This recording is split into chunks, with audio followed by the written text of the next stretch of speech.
Aishah Hasnie is a congressional correspondent and also covering the campaign trail for Fox News.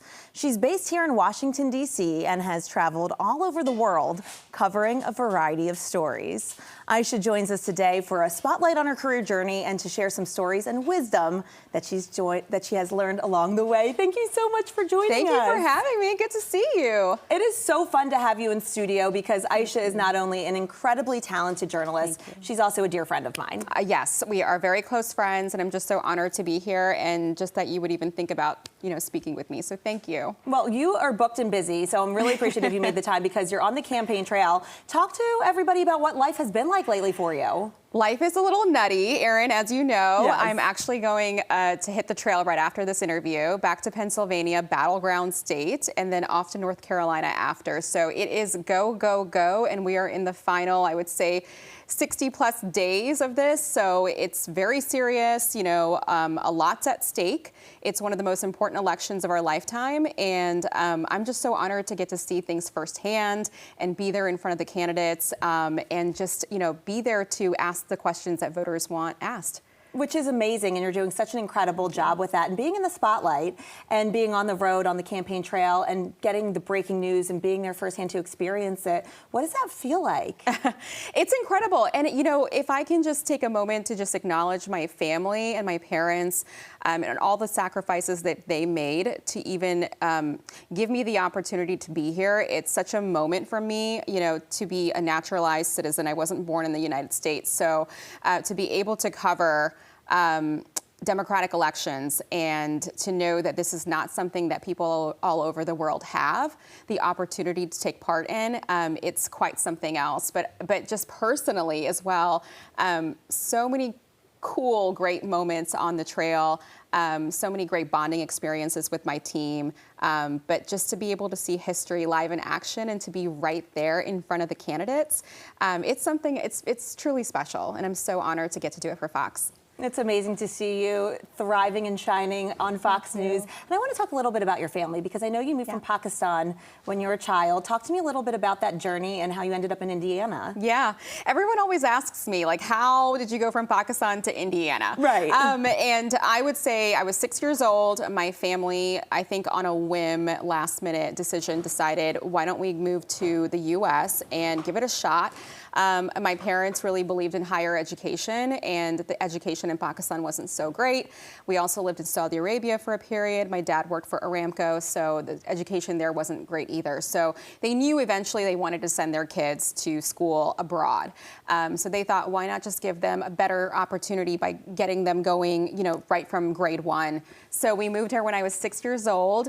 I did not speak very great English. I went to a British school in Pakistan, but my English was so terrible.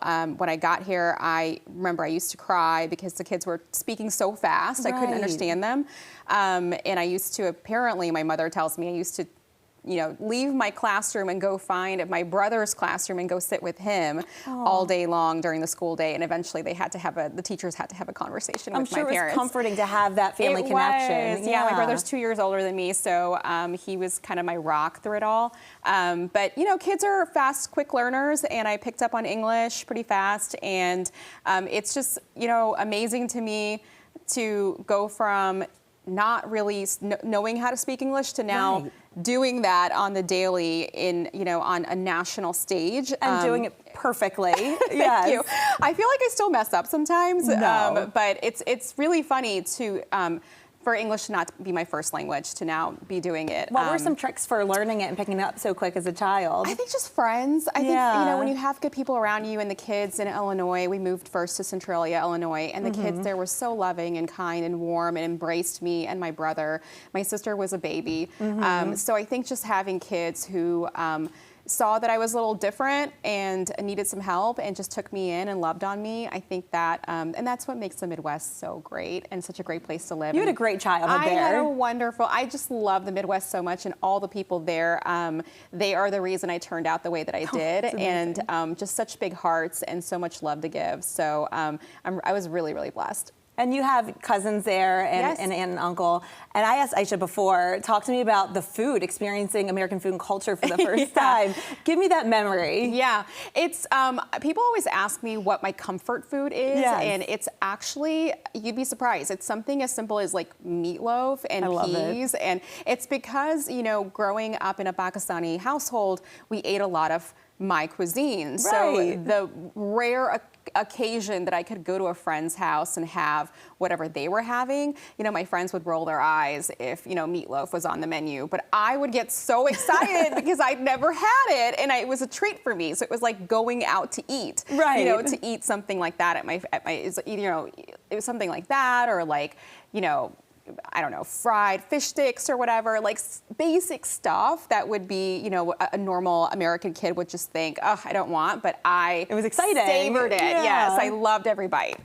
Oh, I love to hear that. And with your cousin there, she's working in local news. Yes. Let's talk about your journey getting into Yeah. local news prior to becoming a national correspondent. Yeah, I never knew growing up that I wanted to do this. I don't really know what I wanted to do. I think I went into school at IU for pre-med. My dad really wanted all his kids to be doctors. And so I felt that pressure, and I knew it wasn't clicking for me. I was actually a terrible student in college. No, you weren't. No, I was on academic probation. What? I can't see this yeah, side I was of a you. terrible kid, and barely hanging on. And then my cousin, who is also in TV news in Louisville now, she was in Springfield, Illinois at the time, and she said, Aishah, why don't you come spend the summer with me and we'll figure it out. Because you were struggling to find your identity in school. And Yeah. she's like my big sister and just a great human being. And so I went to go live with her. And during the day, she'd be gone at work all day. So I thought, why don't I just go with her? And you were how old at this time? I was, I think, 17, 18. I was a What? freshman So you were just in getting college. started in college, yeah. So I would go to work with her at her local TV station. I'd never seen a TV station on the inside before. So I would go out with photographers and go get Vosots and write little scripts and just kind of, you know, like, just have fun with it, not really taking it seriously. Right. And then I put this story together on a garden walk. It was A garden It was walk? a very cute story. I wish I still had it somewhere. Yeah. And it was a little package that I put together, and the news director saw it, and she's put it on the evening news. And that was when I was like, there's no going back. Like, this is You what got a I wanna- taste for Yeah, it. this is what I want to do. I always say it's like, you know, being in love, it just hits you like a train. And I just knew right then and there. I called my advisor at IU and I told him to switch my major. I had to tell my dad. He wasn't too happy with it. And he must be thrilled now, though. Now Yeah. I might be the favorite. I'm not sure, but no, he's got two other great kids. My brother and sister are both. My brother's an ER doctor. My sister's a psychologist at the Cleveland Clinic, and they are so insanely smart. And I definitely Runs in the family. I definitely have the fun job. But my dad's super proud of all his kids. And you're really close with your family and really connected to your faith. And how does that play a role for you now when you're in stressful times? Yeah, it's really important. I mean, this is a very high pressure job. You're always on the go. So taking, you know, a moment here and there to sort of, I say a prayer to God. I pray actually throughout the day. And I will say little prayers of protection, or, you know, God just guide me and let the words that come out of my mouth be, you know, sincere and truthful and honest. And I think it just sort of grounds me in those moments where things can get a little chaotic. Right. But I think it's really important in the TV industry as a whole. I think that you can lose your identity in it a little bit, and when you start to see yourself on TV. So always having humility and always having good people around you like yourself and my family to just remind me of who I am. I think that's so, so important to me, you know, as I just continue on with this. And as you continue on and you're covering this election cycle on the campaign trail, you know, it's a big election and everybody has something to say regardless of how unbiased your questions are. How do you handle the social media aspect of people always, you know, wanting to weigh in on how you're handling interviews? Yeah, people have a lot of opinions. Sometimes they're not very nice and sometimes they're loud. Look, I think that, you know, Erin, that it takes really thick skin to be in this industry, first and foremost. No no matter if you're in local news, you're chasing the mayor of your town and chasing a big investigative story, or if you're chasing candidates on the campaign trail and they don't like the questions that you're asking. I think it's a really tough industry to be in. I think in my, what is it now, 17 years of doing this, it's a long time. I've had people, you know, threaten to sue me. I've had people call my boss and complain about me. I've probably ticked off a lot of people in my career.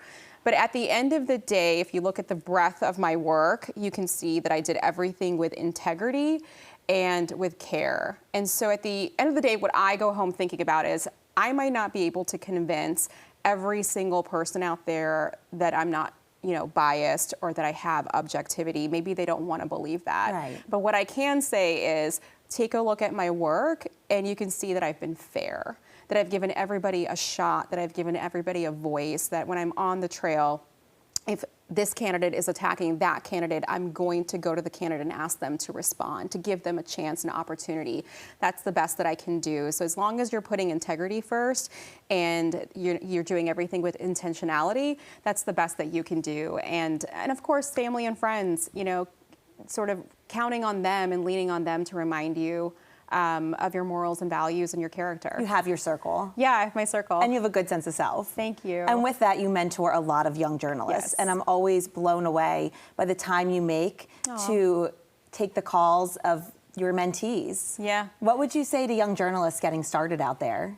I just actually saw 2 of my mentees. I just want to brag a little bit. Please brag. I'm so proud of them. I was in Michigan, Battleground, Michigan, and 2 of my mentees wound up at the same local TV station. One is a little bit older than the other one, but it was just so nice to see both of them in person. They both came out to where I was doing my live shots for Fox, and they came out and said hi, and I was just so proud. I've had such great mentors in my life. 2 of them actually had a huge part in where I am today. Lindsay Davis at ABC, who is moderating the presidential debate. What a full circle moment. Yeah, she's incredible. And then also Fanchen Sigger, who's with Merritt Street Media now, working with Dr. Phil. 2 incredibly talented women have just poured their talents into me.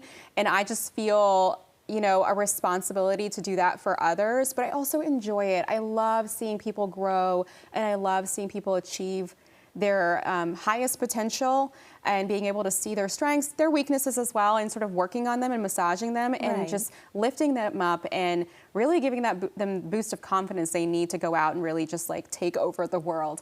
But I love, that's probably, honestly, I love that more than I love what I do every day covering politics. I just love building people up and mentoring people. With all that said, how do you make time for you and focus on wellness, whether it's mental health, nutrition, all the things, because you're living out of a suitcase. I know this as your good friend. You're out of a suitcase for the foreseeable future during the election cycle. I am, yes, at least through the election. I am married to the trail, and it's tough. I've covered a couple of cycles. The midterm cycle for me was really, really tough. I was all over the map. This one is even more intense. And I try to find moments to enjoy it, but you're right, health is so critically important. And I didn't do so well with that during the midterm cycle, and I always told myself that I would do it differently this time, because it's so hard. Erin, when you're in Georgia, I can't tell you how much cornbread I ate. Like, I ate so much cornbread. But you have to try the food from the city. So much stuff. And you want to try everything, and it tastes so good. Yeah. And I'm a sucker for peach cobbler. It's my favorite dessert of all time. So you want to try all things, but you do have to sort of like have balance. So this year I told myself, my dad and I actually on the phone, my dad was writing out a grocery list for me so that the next time we have to go get snacks for the trail, like I don't order cheese puffs. But cheese puffs feel like you deserve them for the hard work. I know, but they're not nourishing. Fair enough. So I am definitely going to try to be better at eating healthier and eating at there have been days that I've been eating at my first meal is at 8 p.m. Right. And I just can't keep doing that. Because you are wake up and go. And it's just, yeah, it's go, go, go. And so I do have to be better at that. But I'm glad you brought that up, because it is a huge part of, you can't do your job well if you're not, fed and rested well. So, yes. yeah. I always say, if your cup is empty, you can't pour into others. Right. So it's amazing that you're working on keeping your cup full and taking care of yourself. A little bit of cornbread here A and little there. bit of that. And when we first met, we were connected because you were in New York prior That's to right. coming down to DC by a mutual friend. And we had a very DC meeting at La Diplomat for the first time. Yes, the restaurant of DC. Yes, and I was so thankful to meet you because I just got like an immediate move-in friend. You were I felt the same way about you when you got here. ready to just love on me and just give yourself to me, and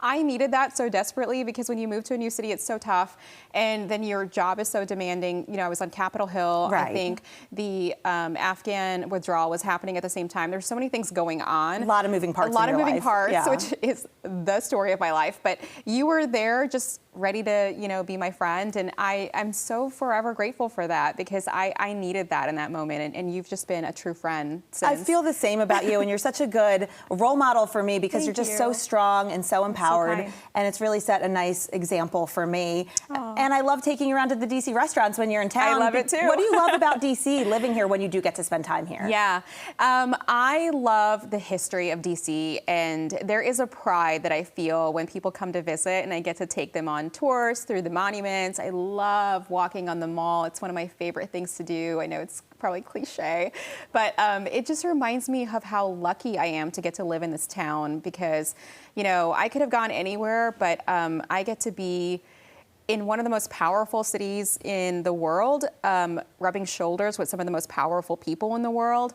And I certainly go home and know that I'm blessed, and that I need to take that responsibility really seriously. So I just love the food scene as well, and I love the people here, and just really proud of where I live. I'm glad you have this as a home base. I do too. It's amazing. And with all the different things that you have juggling all at once, I hate to even ask this question, but do you have any bucket list items career-wise that you think, sure. I want to achieve XYZ in the next 10 years? Because I know you also volunteer a lot with your time. Yeah, I do, and I think that's really important too, to have a little bit of an identity outside of just TV, because this isn't everything. And something that I learned from my grandfather, my grandfather and my grandmother were refugees, and so they always taught us that you can lose everything in an instant, and they did. They lost their home and everything overnight. So I always like to tell myself that all of this that I have right now can be taken away from me at any moment. So just really focus on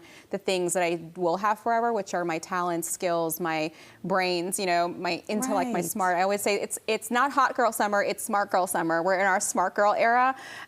So just really investing in yourself, and putting your mental wellness and your health and everything first. That's really powerful advice. Oh, that thanks. resonates, and I think it'll resonate with a lot of people. And since you do have a milestone birthday coming up, which is really exciting. I can't believe it's here. I know. Can I tell everyone? Sure. 40. Welcome to the club. Thank you. But with all that said, 40 is not what it used to be. No. 40 is young. We are ready to thrive. Talk to me a little bit about balancing personal life in this age as you are tackling so many different avenues with your career. Yeah, I think for me, the biggest thing was realizing that there are expectations that other people have, and then there are your expectations for what makes you happy.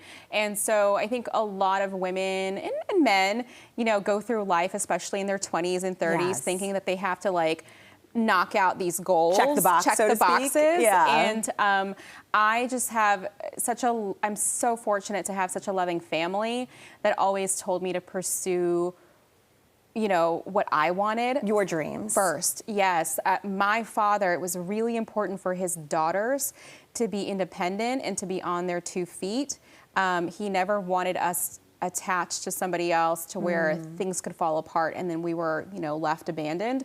So it's been a dream of his to see his 2 daughters sort of become who they are today. And so I try to do everything thinking about, what's best for me, but also, where I'm going to be used in the best way possible and how I'm going to be God's best vessel. So if that means that I'm on the campaign trail right now and my life is a little nutty, a lot nutty, then that's what I'm going to prioritize. But of course, the people in my life also matter very much too. And it's not forever. You know, November is not too far away, and then I'll go back to, you know, having a pretty Monday through Friday balanced life, hanging out with you. Having meatballs at my house. Yes, right. I'll make you meatloaf. Thank you. I would love that. And I just see such a bright future for you, continued success. Thank you. I see a book coming out that I want to read. Thank you. Big plans for you, Aishah. Amazing. Help me with a title and then I'll write it. Ooh, that's a good question for viewers out there. Please be safe on the campaign trail. We are thinking of you. Thank you for sharing your time and your journey with us today. A lot of wisdom and lessons and things that you've accomplished along the way, and you're able to give back and share. So thank you. I feel the same way about you. You have so many more achievements to achieve. So I just think the world of you, and I'm so happy that you had me here. Well, it is such a blessing to sit down with a dear friend of mine, Aishah Hasnie. Thank you so much for joining us today. I appreciate it. Thanks, Erin.